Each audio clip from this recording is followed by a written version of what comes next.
Nah ya deui bah ieu patarosan panginten ieu rada benten ti nu sanes. Janten aya sababaraha cutatan ti sajarah gitu termasuk simkuring pernah ngaos gitu hiji catatan ti salah sahiji pelaut di luar negeri nyaeta nyebutkeun di dinya teh orang Sunda teh pelaut anu handal saurna teh kitu. Sedangkan anu ayeuna urang tinggal seseueurna kan kabuyutan sehingga di Baduy, teras di Ciptagelar, teras di Kampung Naga seseueurna di gunung. Nah, leres teh tah bah eta pami orang Sunda teh kapungkur teh pelaut gitu tah. Salah sahijina. Ari Sunda balik deui Sunda mimiti muncul ngaran Sunda teh di zaman kerajaan Tarumanagara.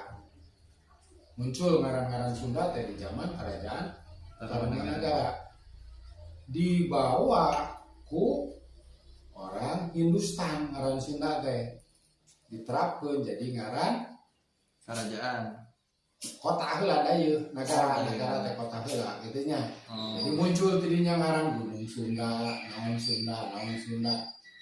Kaasup aya menyebutkeun pelaut anu aya di Pulau Jawa salah sahijina di Sunda teh jadi disebut pelaut Sunda.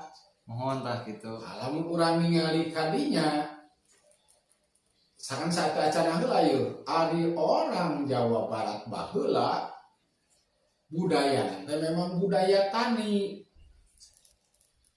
Aya nu jadi nelayan ngan make kapal leutik.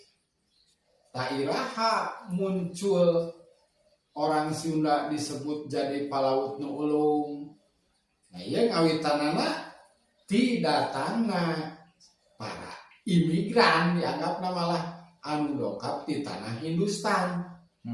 Nyaeta pasukan Dewa Warman anu tinangtos angkatna ti tanah Hindustan teh tos nganggo parahu anu ageung anu tos sae jeung tos kumplit dina paralatan navigasi kalautanana.